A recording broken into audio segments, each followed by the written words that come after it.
Welcome back, everyone. On my recent road trip, after Craig and I rolled out of the Rockies, we hit the heartland of America, coming down out of Colorado into Kansas. Now, about 14 miles east of the state line on US 36 lies the town of St. Francis, and they have one of the coolest motorcycle museums I've been to. Okay, Wheels Through Time in North Carolina is the best, but for a small museum, this one packs a punch. They have a Flying Merkle, they have a 1917 Indian, a 1911 Harley 7A, even a Sears Dreadnought from 1912, not to mention tons of vintage Hondas, Yamahas, and other rare pieces. Admission's free, but the place does run on donations, so be generous. You know, it's not too uncommon for me to be in two states at once, usually disbelief and confusion. And about a week ago, we were in 4 states at once at the Four Corners, which was New Mexico, Colorado, Arizona, and Utah. But now I am in 3 places at once. This little marker behind me is the tri-state marker, and it marks the coming together of 3 states: Missouri, Oklahoma, and Arkansas. Kind of not really even as impressive as the Four Corners, but still one of those cool little places that's worth a stop and a few pictures. I want to give a quick shout out to the guys at Pig Trail Harley in Rogers, Arkansas. I thought my back tire would make the whole trip, but I was wrong. Dusty in parts and Rob in service hooked me up, got me rolling in about 2 hours. On our way to the motel in Eureka Springs, we got hit with this ugly thunderstorm and we got soaked.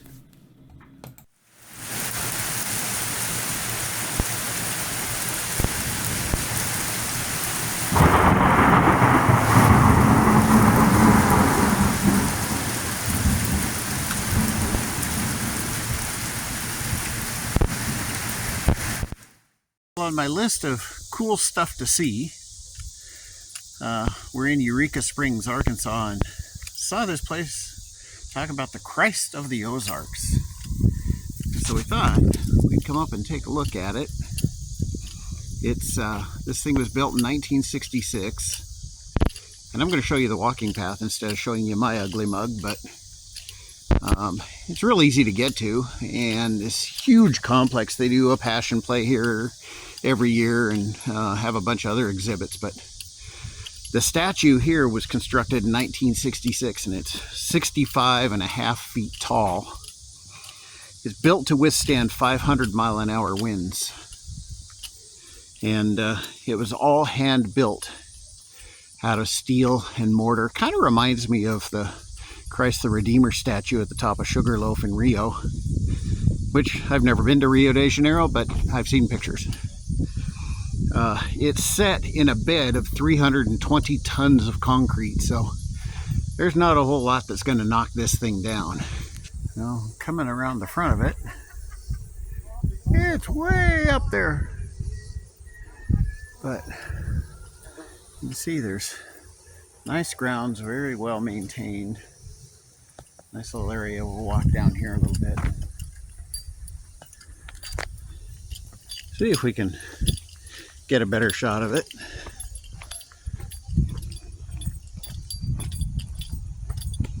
Without straining our necks. Here we go.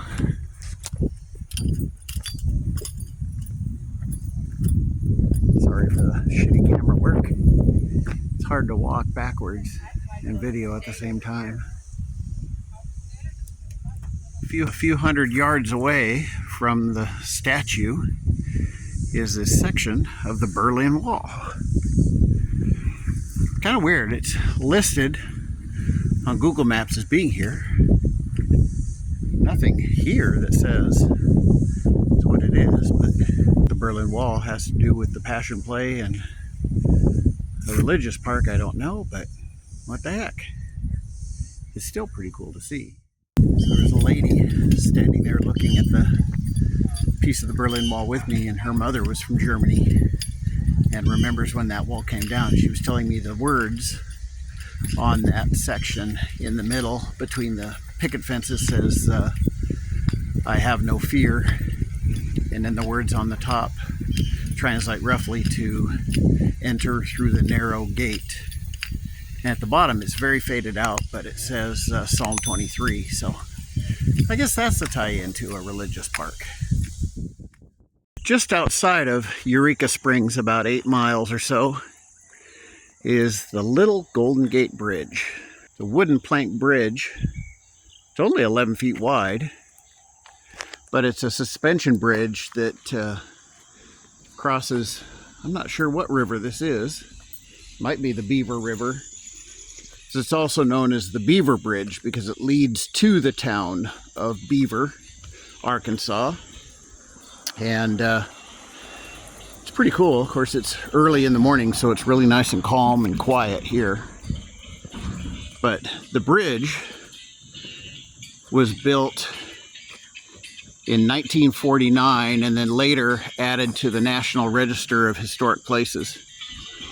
It spans 554 feet across the river. Like I said, it's only 11 feet wide, but it was copied after the Golden Gate Bridge and the only suspension bridges in operation in Arkansas. We're heading out of Arkansas today, skirting through parts of Missouri and into Kansas. So we'll see what we can find on the way. So we stumbled across something that I hadn't expected, didn't know was here.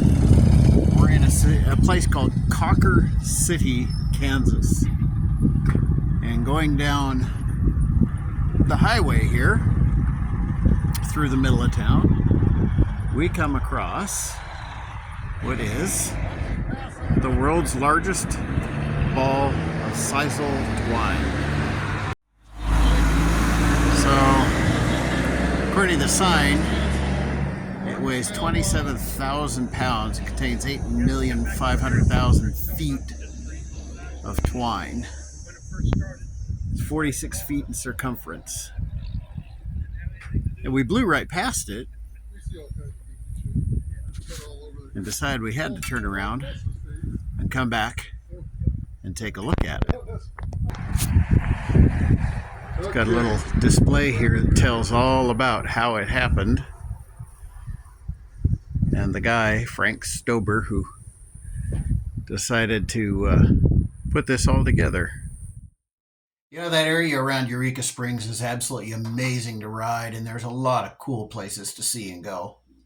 Even our jaunt through Kansas was fun. I know there's a lot of corn and a lot of flat landscape, but there's some really cool towns and some great sights to see all through there. I've got more videos coming from this trip. Just a reminder real quick about my books. You can still get them on Amazon or Barnes & Noble or Walmart.com, Life Behind Bars, and the newest one is The Long Road Home. Great gifts. I know it's only September, but Christmas is coming. Keep your knees in the breeze. Hopefully, I'll see you on the road.